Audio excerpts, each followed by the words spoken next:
দর্শক নয়া দিগন্ত আপনাদের সঙ্গে এই মুহূর্তে সরাসরি যুক্ত হয়েছি শাহবাগ থানার সামনে থেকে। দর্শক আপনাদেরকে দেখানোর চেষ্টা করছি এই মুহূর্তে এই জায়গাটিতে প্রতিবন্ধী গ্রাজুয়েট চাকরি প্রত্যাশী প্রতিবন্ধী গ্রাজুয়েটদের একটি মিছিল যমুনা অভিমুখে তাদের লং মার্চ ঘোষণা দিয়ে শাহবাগ মোড় দিয়ে যাওয়ার সময় কিন্তু শাহবাগ থানার সামনে শাহবাগ আইন শৃঙ্খলা রক্ষাকারী বাহিনীর সদস্যরা কিন্তু তাদেরকে ব্যারিকেড দিয়ে এই জায়গাটিতে আটকিয়ে ফেলেছে এবং তারা কিন্তু এর আগেও কয়েকবার এই জায়গা দিয়ে যাওয়ার চেষ্টা করেছিলেন, শাহবাগ মোড়ে অবস্থান করার চেষ্টা করেছিলেন, কিন্তু বারংবার কিন্তু আমরা দেখতে পেরেছি শাহবাগ থানার সামনে আইন শৃঙ্খলা রক্ষাকারী বাহিনীর সদস্যরা তাদেরকে বাধা দিয়ে আটকে দিয়েছেন এই জায়গাটিতে। দর্শক, আইন শৃঙ্খলা রক্ষাকারী বাহিনীর বিপুল পরিমাণ সদস্য কিন্তু এই জায়গাটিতে আমরা দেখতে পাচ্ছি এবং প্রায় এক ঘন্টা যাবৎ শাহবাগ থানার সামনে যে সড়কটি রয়েছে অর্থাৎ ঢাকা বিশ্ববিদ্যালয় রাজু ভাস্কর্য থেকে শাহবাগ মোড়ে যাওয়ার যে সড়কটি রয়েছে সেই সড়কটি কিন্তু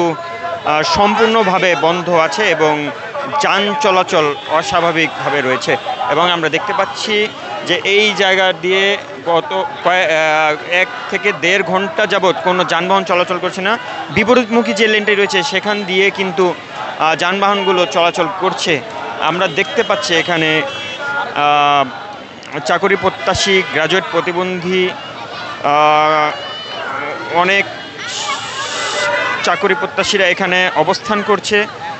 আমরা দেখতে পাচ্ছি রাস্তা অবরোধ করে কিন্তু তারা তাদের যমুনা অভিমুখে যে লং মার্চ ছিল সেই লং মার্চে না যেতে পারে তারা এই রাস্তাটির মধ্যেই পুলিশি বাধার মুখে এই রাস্তাটিতে অবস্থান নিয়েছে।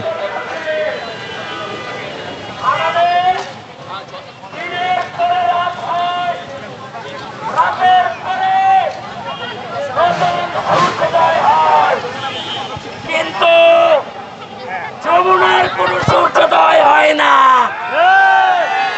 যমুনায় তারা ঘুমায়, তারা শুধু ঘুমায়, নাকি তেল দিয়ে ঘুমায়।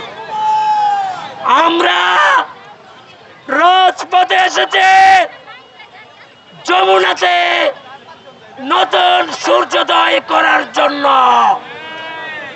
যমুনাতে যতদিন নতুন সূর্যোদয় না হবে ততদিন আমাদের সংগ্রাম চলবে। কোন বাধা।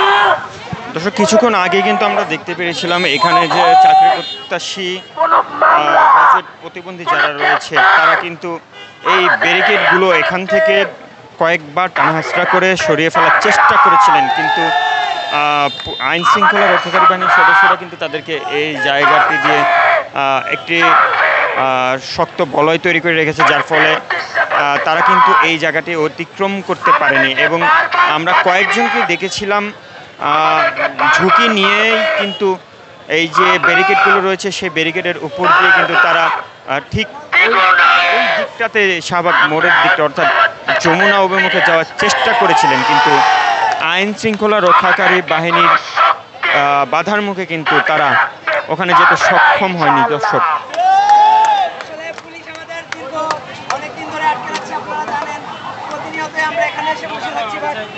তারা আমাদেরকে ভিতরে যেতে দিচ্ছে না। আমরা অনেকভাবে বোঝানোর চেষ্টা করেছি এবং আপনারা জানেন যে আমাদের যে দাবি, প্রত্যেকটা দাবি আমাদের যৌক্তিক দাবি। আমাদের 5টি দাবি নিয়ে আমরা এখানে আসছি, বাট আমাদের পুলিশ দীর্ঘদিন ধরে যেতে দিচ্ছে না, আমাদেরকে এখানে আটকে রাখছে। দাবিগুলো কেউ বলেন। জি, আপনি বলেন।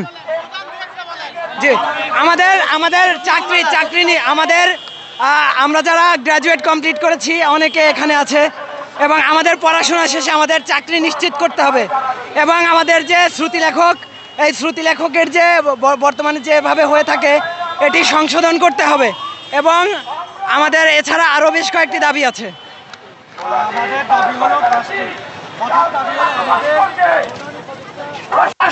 দর্শক, তারা মূলত 5 দফা দাবি, তাদের 5টি দাবি আদায়ের লক্ষ্যে কিন্তু তারা এখানে আন্দোলন চালিয়ে যাচ্ছে এবং প্রধান উপদেষ্টা অর্থাৎ ডক্টর মোহাম্মদ ইউনূস বরাবর কিন্তু তারা একটি বার্তা পৌঁছানোর জন্য চেষ্টা করছে যে যেন তাদের 5টি দাবি আদায় করে নেয়, তখনই তারা এই রাস্তাটা ছেড়ে যাবে এমনটি বলছিলেন। দর্শক, এই ছিল এখনকার মতো সর্বশেষ তথ্য। পরবর্তী তথ্য নিয়ে আপনাদের সঙ্গে আবারও যুক্ত হব। আমি মোহাম্মদ শুভ, নয়া দিগন্ত, ঢাকা।